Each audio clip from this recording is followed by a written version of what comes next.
ഈ കാലാവസ്ഥാ റിപ്പോർട്ട് നോക്കിയാൽ സംസ്ഥാനത്ത് കാറ്റിലും മഴയിലും വ്യാപക നാശനഷ്ടം. പത്തനംതിട്ടയിൽ മിന്നൽ ചുഴി അടിച്ചു.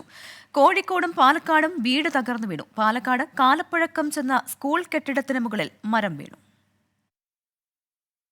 പന്തളത്താണ് വൈകുന്നേരം 4 മണിയോടെ മിന്നൽ ചുഴലിക്കാറ്റുണ്ടായത്. യക്ഷിവിളക്കാവിന് സമീപം 10 ഇലക്ട്രിക് പോസ്റ്റുകൾ ഒടിഞ്ഞു വീണു. മരങ്ങൾ കടപുഴകി വീണ് റാന്നിയിലെ കുളത്തിൽ വീട്ടിൽ മനോജിന്റെ വീട് ഭാഗികമായി തകർന്നു.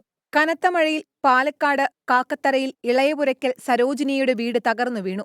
സരോജിനിയും മകനും മാത്രമായിരുന്നു ഈ സമയത്ത് വീട്ടിലുണ്ടായിരുന്നത്. ഇവർ അത്ഭുതകരമായി രക്ഷപ്പെട്ടു. കോഴിക്കോട് നാദാപുരത്ത് ഈയങ്കോട് വെളിയാറ വിമലയുടെ ഇരുനില വീടും മഴയിൽ തകർന്നു. വിമല മകന്റെ കൂടെ താമസിക്കുന്നതിനാൽ അപകടം ഒഴിവായി. ചാലിയത്ത് വിറകുപുര വീണ് ഓട്ടോറിക്ഷ തകർന്നു. ചാലിയം കുന്നുമ്മൽ മൊയ്തീൻ കോയയുടെ വീടിന്റെ വിറകുപുരയാണ് തകർന്നത്. Palakkad Thanneerkode senior basic school കെട്ടിടത്തിന്റെ മുകളിലേക്ക് മരം വീണ് ഓടുകൾ തകർന്നു. ചുമരുകൾക്കും ബലക്ഷയം സംഭവിച്ചതിനാൽ സ്കൂളിന് നേരത്തെ അവധി പ്രഖ്യാപിച്ചതിനാൽ വൻ ദുരന്തം ഒഴിവായി. കോട്ടയം ജില്ലയിലും മഴ കനത്ത നാശം വിതച്ചു. ചിങ്ങവനം കനകക്കുന്നിൽ വീടിന് മുകളിലേക്ക് മരം കടപുഴകി വീണു. പാമ്പാടി ചെമ്പക്കരയിൽ സ്കൂട്ടർ യാത്രികരുടെ മുകളിലേക്കാണ് മരം വീണത്. വൈക്കത്ത് വെച്ചൂർ റോഡിൽ കാറുകളുടെ മുകളിലേക്ക് മരം വീണു. എറണാകുളം എടക്കാട്ടുവയലിൽ മഴയിൽ വ്യാപക നാശനഷ്ടമുണ്ടായി. മരങ്ങൾ വീണ് ഗതാഗതം തടസ്സപ്പെട്ടു.